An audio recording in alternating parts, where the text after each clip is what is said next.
Қайырлы күн, құрметті студенттер. Біздің бөлу, қалдығын алу, осыған байланысты шығаратын келесі есебіміз бұл тәулік өткелі бері, n секунд уақыт өтті. Вектор күйіндегі елестетейік тағы да. Тәуліктің ішінде 24 сағат уақыт бар. Осы тәулік басталғалы бері бір n секунд уақыт өтті. n секунд уақыт өтті. Осы моментте соңғы сағаттан былай қарай неше толық минут өткен табу. Неше толық минут өткен табу. Яғни бізде мынау бір сағаттың ішінде 1 минутта 60 секунд бар. 1 сағатта 60 минут бар. Бұл тең болды 3600 секунд бар. Яғни біз осы санды процентпен 3600-ға бөлсек, бізде мына қалдық қалады. Яғни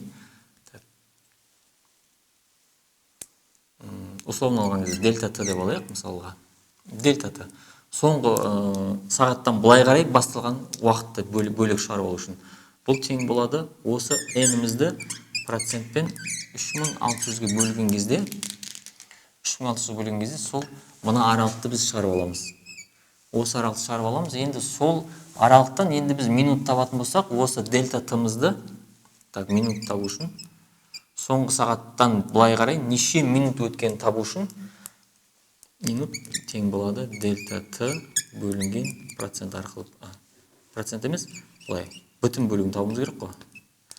Бөлінген 60-ға. Енді есептің өзін шығарамыз. Main integer. Бізге n керек. Бастапқы мәнді алу үшін. Минут есептеу үшін. Керек. Және соңғы сағаттан былай қарай өткен секунд санын табу үшін, секунд деп осыны алып алайық. Енді cout арқылы n тең sin n енді жазып аламыз. Енді біз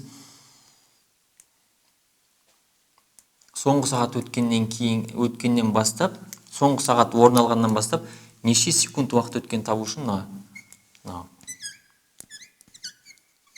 секунд тең болады n процент 3600-ге бөлеміз. Яғни сағаттың несі. Осы сағаттан уже қалған отрезігі бізде қалдық болып, мынаған жазылады, сол секунд болып. Енді осыдан біз минут табу үшін, бұл тең болды. Осы соңғы сағаттан бері өткен секунд санын бүтін бөлікпен 60-ға бөлсек, соның бүтін бөлігін алсақ, ол сонша толық минуттардың санын аламыз. Яғни мына аралықты аламыз. Нәтиже есеп шықты, экранға шығарамыз. Cout. Бұны біз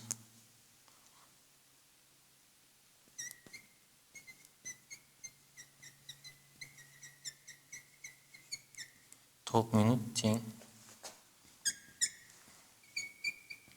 осы min деген переменді экранға шығарамыз жерге. Өтірінікте мұны аяқтаймыз. Программаны жабамыз. Сіздер толық минут деп қазақша жазған кезде программаға мұнан қабылдамауы мүмкін.